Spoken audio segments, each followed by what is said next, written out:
If you believe that when you step into a taxi, private hire, or hackney, and that is if you know the difference, that they should meet a certain level of proficiency in the job they're doing, safely getting you from A to B, then please subscribe to the channel because you know you'll be among people here that believe that news articles like the one I'm about to tell you are crazy.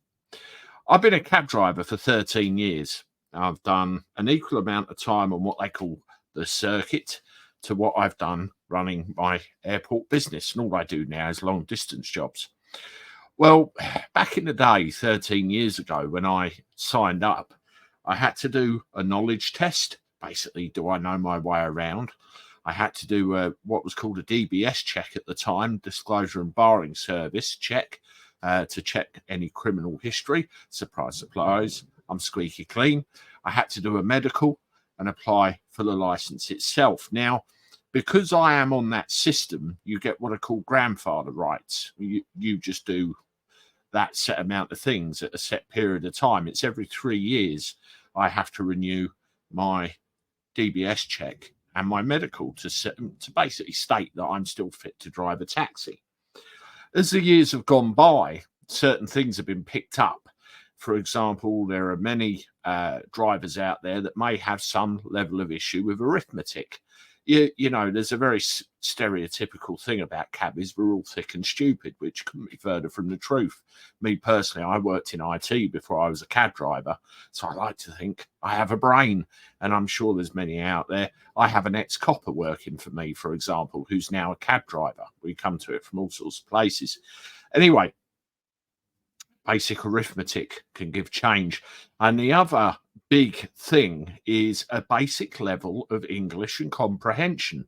If somebody gives you directions or if somebody asks you a question, you have to be able to understand what they're saying and respond to them in kind. Vital. I remember a guy on my knowledge test whose level of English was, to be blunt, crap. And he kept calling the examiner over, asking him to read the question, saying, "Oh, was it, unacceptable." If he can't understand what's being asked of him, go and improve your level of English, then come back and have another go. Now, this has been looked at by my local authority in the years since, and there are other tests which they have to do. And it's actually made it more difficult for people to get a private hire license as a result. And, it's stuff like English, maths, all the, basic things which you'd expect. Well, if we go up to London, they have a similar requirement where a test has to be taken to prove that the driver understands a decent level of English. Well, at least they used to. Have a look at this news article here. Sadiq Khan was greeted by cheering crowds during the interval of today's London Mayor's questions. Sadiq Khan has been filmed celebrating TfL's decision to pause enforcement action against the capital's cabbies who failed to meet English language requirements.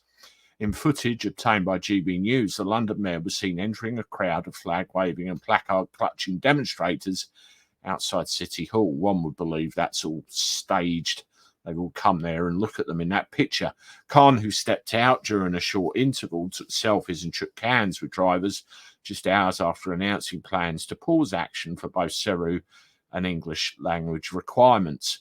Safety, equality and regulatory understanding requirement. That's the acronym. It's been in force since 2021. So basically what he's saying is he supports the idea of you can drive a cab, you don't even need to worry about speaking the lingo.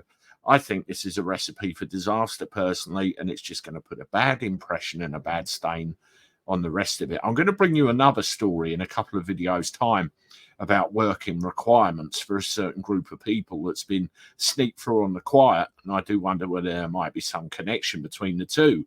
Let me know what you think in the comments, and if you want to see another one of my videos on Senor Khan, you like my bit of Spanish there, you start with that one there. I look forward to talking to you again soon. Toodaloo.